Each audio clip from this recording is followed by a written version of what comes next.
That's cool. Lou, What's up? what's up, man? Thank you so much. I appreciate your time. No, thank you, man. How's everything going for you? Good, good. We just finished recording the new record. Oh, no way. Yeah, How was that experience? yeah. Last night. Last night was the last. We did backing vocals, and I went in and did some whatever lines needed to be fixed, and that's it. Now it's getting ready to be mixed. When are you guys planning on releasing? Probably we're shooting for November, but if we don't hit that, we're going to do January next year. All right, cool. I would We're definitely. taking our time. I'll reach out to you guys and hook you guys up with it. Oh, that'd be great. Oh, I'm sorry. Danielle's looking for a lighter, and I'm like, I don't know. I thought I had it in my pocket. All right. But for sure, man, I would definitely love to support you guys. Cool. Thanks, man. Okay, we just got a few questions. We're trying to make We're making a Warp Tour issue, and we want to. Hold on. Oh, it doesn't work because it doesn't have the flint. Okay. I thought there's one over in that area, right there. I'm sorry. We're making a tribute issue, and it's the last year of the Warp Tour, and that's sort of sad, Yeah. And we want to memorize it to maybe this would be a piece of art that someone looks at a few years from now and says, "Damn, that was fucking cool," and maybe inspire someone. Yeah. All right. What are some of your greatest memories being part of that Warp Tour? Oh my God, we did the very first Warp Tour ever in '95, and then we did three tours. Where it was we did the Warp Tour, the first, the third, and then 2017. We did a couple of we did Japan, and we did a bunch in Europe back in the late to mid '90s. But it's not just one thing. It was every year you went on there. You didn't know what to expect. There were, you knew you were going to see friends, but there were other bands that, oh man, I never heard of this band, blah, blah, but we don't know who's on it. Like, especially the last year in 2017, we were like, we don't know half these bands. Who the hell are these people? Oh, nobody's going to like it, and it was great. It was just like in the beginning, it was just, we met brand new bands that were half our age who loved our music, and they were amazing bands, and it was cool. It was the camaraderie out of everything. I mean, you had great shows, you had great sets, and funny things that happened, but what you take away from it is the sense of, music really does bring people together. It's cheesy as it sounds, No, yeah, it definitely does. I definitely feel that. You're on. Go ahead. I was going to say it was fun, like hanging out. When we did the first one, I didn't know who Sublime was. They didn't know who Sick of It All was. And then the first day we met, we were cracking up and laughing and cracking jokes, And then, Hello? El got along. This last one, the same thing. We were hanging out after the shows with, Willie Hole with his dance music, and then watching William Control would be us, the band Sonic Boom 6, Hate Breed, Stick to Your Guns, all different kinds of bands, and we were all just chilling and having such a good time. What was the environment like on the first Warp Tour? I mean, compared, to other Warp Tours that you were on. It wasn't as smooth running. It definitely wasn't as big. It was, it was the first run, but it was going to be big. We would play to Texas. I remember in Texas to maybe 1,000 kids in Dallas.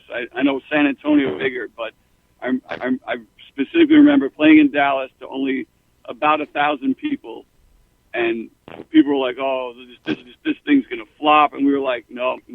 Here, it's going to be the thing that everybody wants." And sure enough, the second Warp Tour, boom, it exploded. That was like the first major, step. Oh, yeah. And like when the environment backstage, were you guys like, yeah, this shit's going to be awesome. This shit's going to be the shit. Like, this is going to go over, like, not in particular shows, but the concept.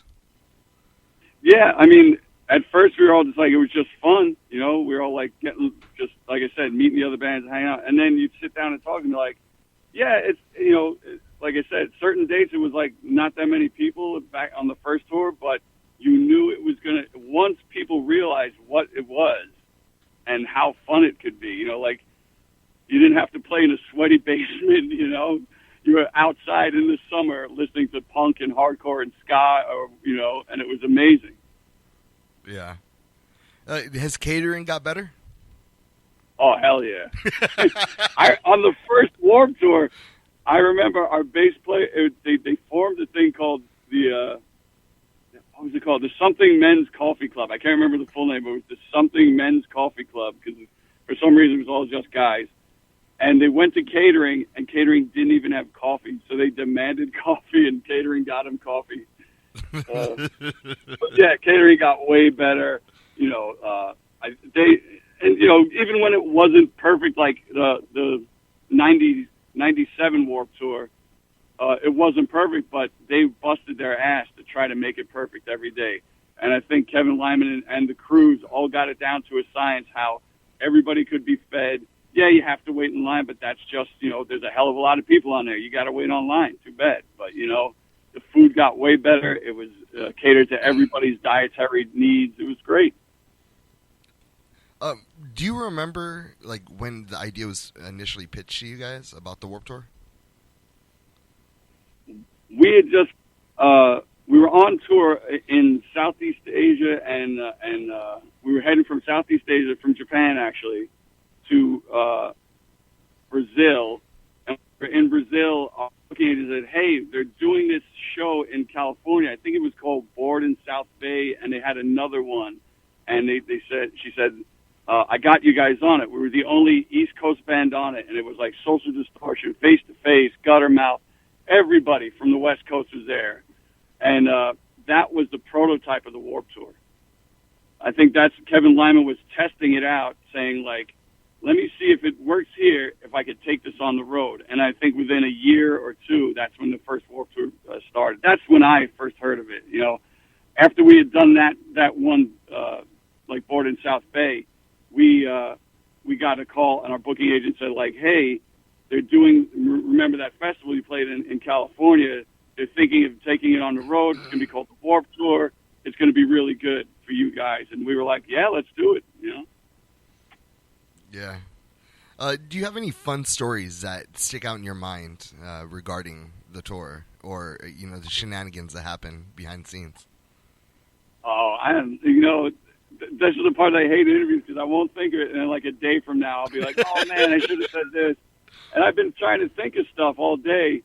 I mean, it's just silly things, you know, and it's not even with other bands sometimes. Like, my favorite memory of the last tour is I became good friends with, you know, all the bands, and we were about to go on, and we're all standing on our stage ready to go on, and I look, and I go to our guitar tech, Jimmy, and I go, hey, Jimmy, you didn't put any water out. So he runs like crazy down the steel ramp, and he's running back up the ramp, and he just slips and shoots all the bottles of water across the stage. And instead of helping him up, and I thought it was only our band, but every band just turned, and we just all burst out laughing. I mean, that was my favorite memory of, you know, 2017.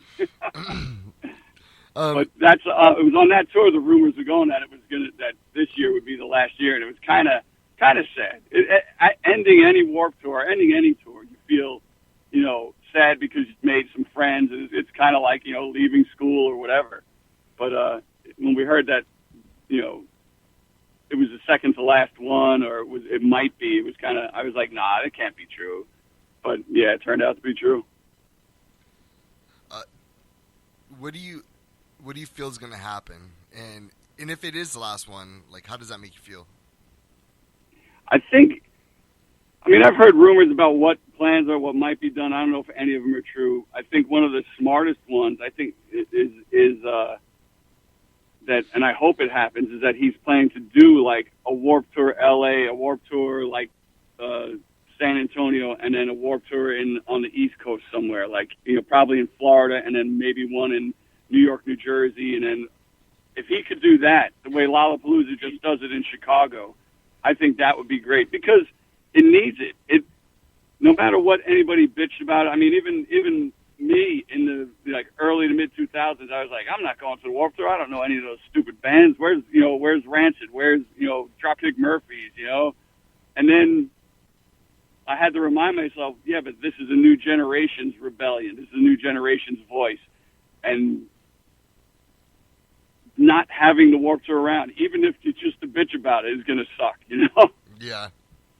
Because it gives a great opportunity, not just to the bands and the fans to meet the bands, because it was so like we would finish our sets and we would all just walk through the crowd to go somewhere, and it was awesome. You could just run into people in the, walking through the crowd. But for the, young people learning about being stage techs or a sound man or person, whatever you say nowadays, stuff like that. There was so much going on that, I met a guy, this one kid, Chris from Jersey, and he started out as a lowly roadie, and next thing you know, he's the manager of a stage on the Warped Tour every day, It was great. So it's been an experience for everybody. They did such a great job. What's one band that when you first met, you're like, oh my fucking God, like shit. Starstruck. What do you mean, like like starstruck type shit? Well, it's funny. We try, because we're from New York, we try to be cool all the time. And you're like, yeah, we did the first Warped Tour, but on the third one, getting to play with Social Distortion and getting to meet them, it was like, Mike Ness would come up and, hey, fellas, and we were all playing CeeLo, playing dice. And he comes up, what are you guys doing over here? And we were all just like, look at him, and you stop for a second, then you got to remember, oh, yeah, I got to be cool. Hey, yeah, we're playing CeeLo. He's like, well, and he was like, how do you play CeeLo? And we taught him. And the rest of the tour was Sick of It All, Pennywise, Social Distortion, the Mighty Boss Tones, playing CeeLo every day together. Once in a while, you get like somebody from Sugar Ray come over, when they were big back then. Every once in a while, somebody, but it was us four for that tour, and it was fucking great. And it was cool. We're fucking hanging out with Social Distortion and the Boss Tones and Pennywise. It's fucking awesome. That's awesome, dude. And I guess the last thing, or for one, I had a personal question. Are you into sports? New York, that's the reason why I'm asking. I'm not really. I like sport. I'll watch them, but I'm not a fanatic. I like soccer or football, whatever they call it, but you could ask me names of players and teams, I wouldn't fucking know. But I'll go to a game and know what's going on and be like, Yeah. But my dad's from New York, and my whole family's out there in North Collins, like upstate New York, and so. I just thought, I'm a Bills fan and a Yankees fan. Ah, okay. I'm a because I grew up right near Shea Stadium when it was around. I'm a Mets fan. Unfortunately, I'm a Mets fan. Yeah. All right, and here's my last question for you: is do you have a message for Kevin? If we were to put together what I would say to Kevin Lyman, two things. The first one is, we're sorry, because it was because of an incident on the first Warped Tour that every band had to get their own insurance when they go on the Warped Tour, and it was due to our band. There was an incident with a Nazi in the crowd, and my brother couldn't stand the way he was treating the kids. And he went in the crowd, and there was some kind of an altercation. It ended up, all of us got sued, including the Warped Tour, and because of us, and we really want to apologize to Kevin for that. This is going back to 95. We've said sorry before, but I want to make it official. And second, thanks for all the opportunities he ever gave Sick of It All. And no matter what we've ever did, like an incident like that, he's always believed in Sick of It All, and he's always given us a chance. And on this last tour, he really, gave us props. And it was weird because we were an older band, we're back, and he gave us the best compliment. He talked to our booking agent, and he said, your boys, whether they're playing in front of 50 or 500 people, they give 100%. And, that's the way we learned. But it was really nice of him to say that. And he did, again, not just bands, but he gave so many people a great opportunity. And I hope it does continue in some form, Yeah, I do, man. Hey, I appreciate it. I appreciate, the time that you're giving us. And I'm just real grateful. So thank you very much. Thank you. Hey, you didn't. I know it's early. You're not gonna go to punk rock bowling this weekend? No, we're not on it this weekend. And like I said, we just finished recording last night, and we're leaving for tour. Not even a tour, like a small west. It's like a Midwest West Coast run, and we're playing a Punkin' Drublic in Ohio on it, and then we end in California. Fucking A, man. Thank you so much, man. I really appreciate it, and good luck with everything.